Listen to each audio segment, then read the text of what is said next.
Remember Pat Godwin, our great comedian, Two Guys in Chris Comedy All-Star, told us a story privately once that he was with a woman and they were back in the bedroom getting ready to get at it. He was naked. And she had an ex-boyfriend like knock on the door at the time. And he said, don't go to the door, don't go to the door, don't go to the door. Well, finally she said, I've got to go let him in. So she goes to open the door and he's got his ear pressed against the bedroom door, listening to them. And he hears mumble, mumble, mumble, mumble, mumble, mumble. And then the guy goes, Pat F. Godwin. And at which point he hears now footsteps. I mean, closer to him. So he jumps out the window naked and falls onto the snowy ground and has to go and call somebody to come pick him up. And he has to stand naked near somebody else's house at about 2 in the morning, waiting for somebody to come pick him up. It's similar to this, isn't it? He always has issues in the bedroom with sex. He does. He's throwing up on babies. He's had a lot of issues. Different guy. That's a different guy. James Sibley threw up on a baby. Oh, that was Sibley. Yes. Yeah, that was New Year's Eve. The life of a comedian. Oh, I'm sorry. I'm confusing bad stories about we're horrible people. James Sibley also buried a cat that wasn't his. Yes. Frozen dirt was. That happened. He was trying to save his family from heartbreak when he saw the dead cat on the road, buried it, and about 15 minutes after the family got home, their cat came walking up his front porch. Broke his back trying to bury it. Yeah, he said he was burying it with like a spoon. Yeah. That's all he had in frozen ground. He's burying it with a spoon. Speaking of animals now, how about this? You know, we've had our issues with snakes, my wife and I. Yeah. Seen a few this summer. Copperheads that we had to get rid of. We put the mothballs, we put the snake away out. How is it? Good. Haven't seen any. What we've seen is we saw a black snake, and that got my wife. She said, bring out the people with the snake away. So I called the man. The snake away came out. They put it down everywhere. As they were putting it out, a copperhead came slithering out of his hiding place. They killed it. They came to me. They knocked on my door. Copperhead! Yeah. Yeah. You're the snake guys. Ah! Yeah. Is that their policy? Kill the poisonous ones? Yeah. Well, they did. Must be their policy. I don't know. But they did kill it. And then later, I found 2 more dead copperhead babies that had come out and died from the snake away. He said it would kill them. It would draw them out and would kill them. And so that's, 4 snakes we've seen. Dang. What about your hornets in the ground? The yellow jackets. Or whatever, yeah. Let me tell you how I solved that problem. First of all, I thought, a guy told me the spray won't work. The stuff you get at Home Depot won't work. Like Raid or Black Flag? Right. And so I took him at his word. And so I was calling around, and so many people said, get Dawn dishwashing liquid and all those things. And finally I said to myself, you know what? The first thing I'm going to do, because I had somebody ready to come out like the pros, and it was going to cost $125 for them to come out and get rid of the Not included in your plan? No, this was not. They had to come out. This is a special visit to come. This is a special visit to come out and take out the yellow jackets.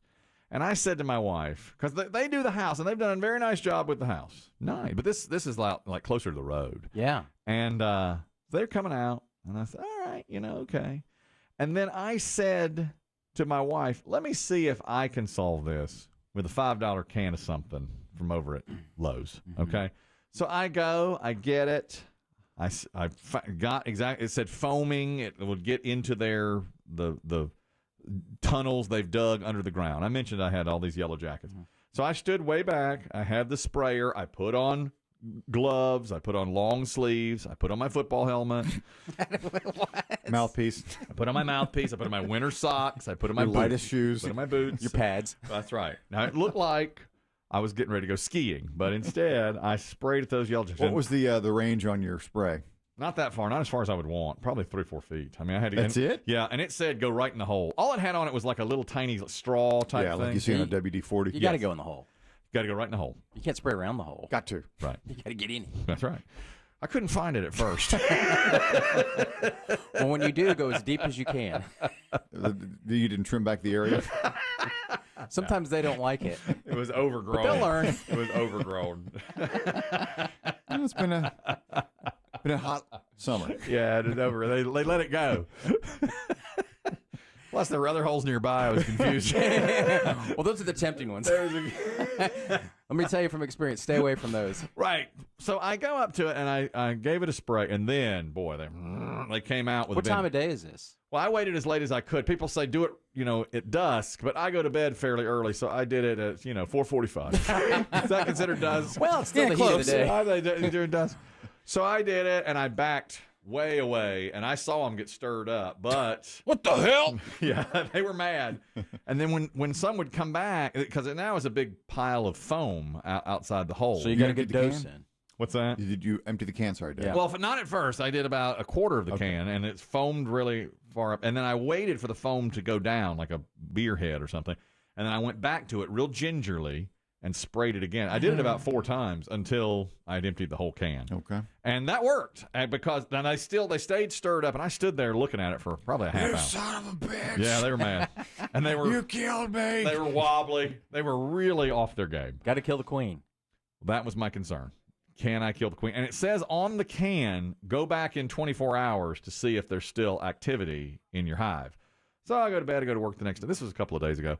Went back out there the next day, stomped all around it, nothing. So I'm going to say that I have Mission accomplished. fixed it, with only a $5 can of Spectricide Oh, that I got. That's what it was called, Spectricide. I've heard of that. And a guy, while I was buying it, he came up to me and goes, "You're Chris Kelly, aren't you?" And I said, "Yeah." He goes, "I heard you talking about Yellow Jackets." And he said, "This is the stuff to buy. I've been waiting on you. I've been here all day. It foams up, apparently. And I will say it did well. It was only $5. You're bold as hell. I couldn't have gotten that close to it, I don't think. I wrapped myself in a parka. I don't care. I put my scarf on. I'd have paid the $125. The temperature was only 95 degrees, I would Right. say. Oh, yeah. But it's a humid heat. Yeah. So there's moisture inside your Yeah, suit inside the suit. to keep you wet. Right. So I did that. And you're sure they're dead? I You didn't can't. just knock them out? If the queen's still, He's gonna my wake up understanding, pissed. The my queen is understanding the is key. that if the queen is still alive, they will go above and beyond to somebody to stay Yeah. near her. So if you didn't see any, you probably got her, and then eventually they're just like, well, I guess, They left. The queen is dead. yeah, they hit the road, man. That's right. Whatever's left of them. Long live the queen. She's dead. She's gone. And so I'm going to go stomp around it again today, and then I think I'm going to say I've done. I bought 2 cans just in case, and so I'll spray it again. Take it with you when you go stomping, Well, yeah, good point. just in case. Really good point.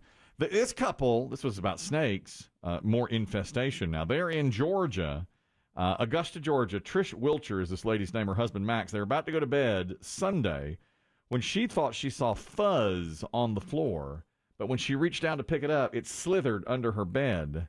And when she looked under there, she realized that a snake had gotten into their house and hatched 17 babies. So 18 snakes wound up underneath their bed. She talked about it. Before going to bed, I spotted what I thought was a piece of fuzz on the floor, and I went to reach for it, and it moved. And then a second later, another piece moved, and I began hollering for my husband, "We have snakes." And it was true. They have snakes. Did you say steaks? I'll pull them out. They're in the freezer. They got to marinate, but I'll fire up the grill. I thought you were going to bed. I didn't know we had steaks. Yeah, they had hatched under there. We have an environmental expert. If you have a mouse problem, the snakes are going to try to come and help you with that. If you give them a way out, they're going to take it.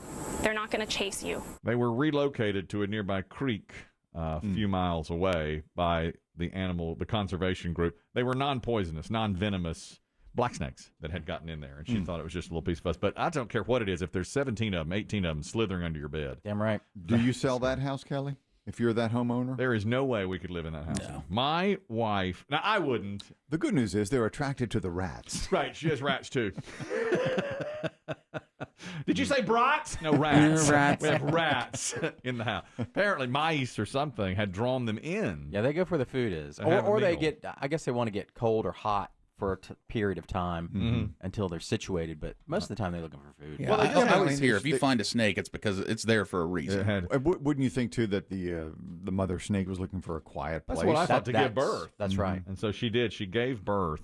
And it was comfortable in your house. Your wife keeps it at a nice warm 62. Us, yeah. That maybe that'll keep the snakes out of our house. I know it's driven my daughter away many times. You see, my kids are walking around right now in hoodies and thick robes and Christmas pajamas. My wife has the air conditioning down so low, we all just sit there and shiver. And she says, "You don't know what it's like to be me."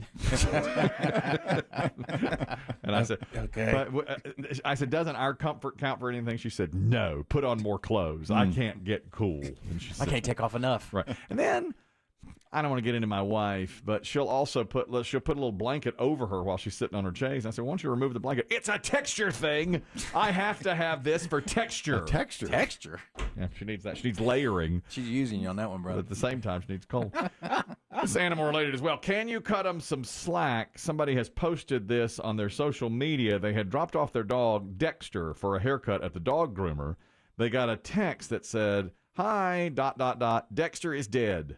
So they were immediately concerned, starting to dial the phone. Then they got another text, "Sorry, stupid autocorrect. Dexter is ready."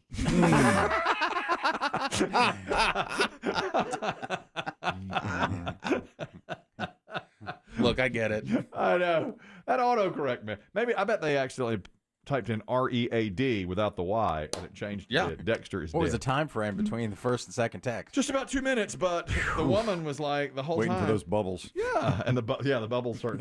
Like, oh my God, because you hear those horror stories at dog grooming places. You Oh, know, yeah. what happens? Yeah. Can you cut him some slack? I don't think there's any way you'll cut this woman any slack. She's on a cruise.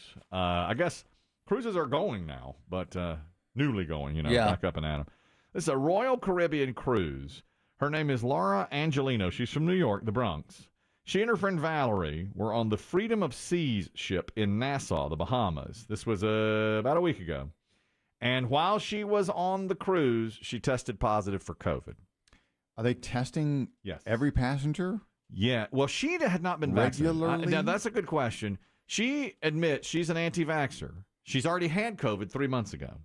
And she didn't get vaccinated because she felt the antibodies from having the virus would protect her. But the cruise ship can make any rules they want, right? Yes, and they randomly test. There were also parts of the cruise ship she says she couldn't be on because she was not vaccinated, even though she had the problem, had the virus.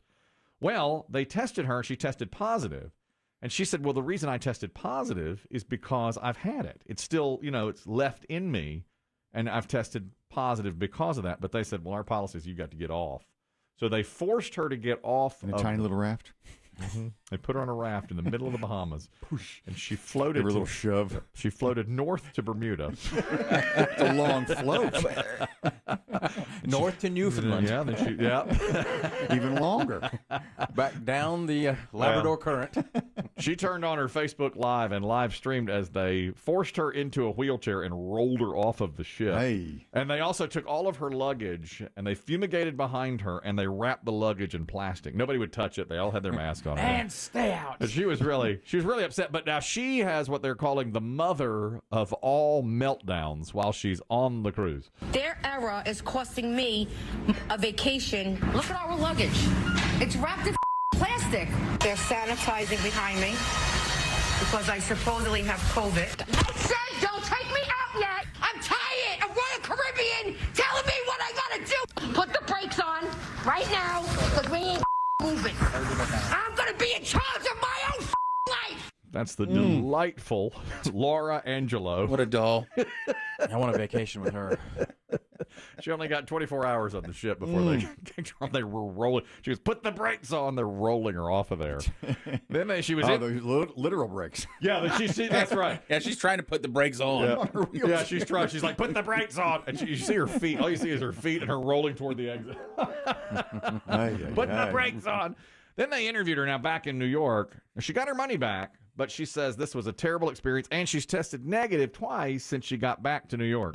I felt like I was in like a Stephen King movie. I was angry, I was infuriated, I know I don't have COVID. You're waiting for over a year to go on this vacation. You finally get to go on it. You don't even get to enjoy the ship for 24 hours. You're locked in your room. You're not allowed out. Now, can you cut her any slack at all? No. I don't. I don't either. No. I don't. We've all been waiting over a year to do something. Yeah. So get in the same boat. Yeah. I mean, yeah. Now, but can you at least can you cut her any slack because she had the virus 3 months ago, so she could refuse the vaccine because of that. That's what she said. She said, "I don't want to like double up." Although the experts say you should get it anyway. I had it, Yeah. but it's more than 3 months ago. And she did say, and I was told by medical experts, even after I came back to work, they said, if you go take another test, you'll probably test positive. But I had quarantined for 2 weeks already. They said, you probably still have. Yeah, people test positive for months. Exactly. So that's what she was saying. She's like, look, I know I'm not positive. It doesn't matter. But what can you do? I mean, it's a new world. It's their rules. You can't take a chance. No. The cruise ship cannot take a chance. She got her money back. She did get her money back, yeah. But what she really wanted, though, of course, was the trip. She didn't want her money back. I guess, though, it really is. I mean, I'm sure when you buy a cruise now, all this stuff is in there that we have the right to do this. So really, she has nothing. Here's your refund. Yeah. I'm surprised they even gave her that.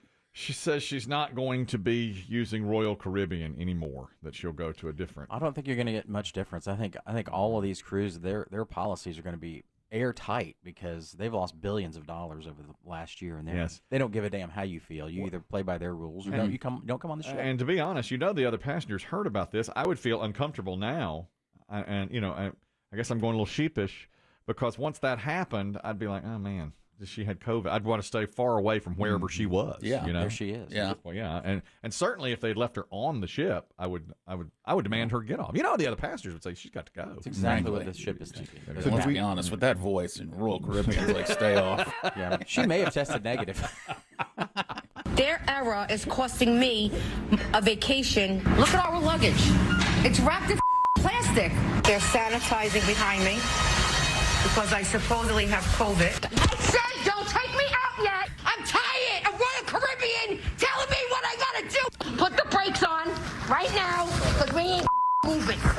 I'm gonna be in charge of my own life. You're right. They got a negative. She might not even have had COVID. She didn't have it. She might have been causing a scene at Guy Fieri's burger spot. Great burgers. Yeah. I love those. I said medium. I'll tell you what. Let's not do this for a week with her. Tell her she's got COVID. Do we know? I wonder if anyone listening has been on a cruise since the reopening. Are they just asking for documentation, or are they testing everybody? Both, I bet. Both. I would think she'd have been tested as she got on the ship. Me too. It sounds like they just kept her in her cabin from Miami to Nassau. Sounds like. But she was on less than 24 hours, they said. Maybe they had to get the results back. Well, I'll tell you this. I wondered if they're testing when you stop at a port. I wonder if every time you get off the ship and get back on, they have to test you.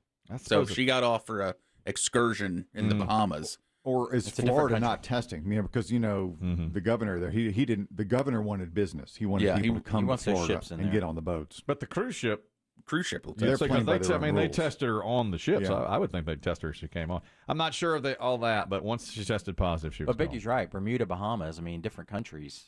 I mean, if you have a passport, they may say, look, you will get tested here. Aruba, Jamaica. Ooh, I want to take you.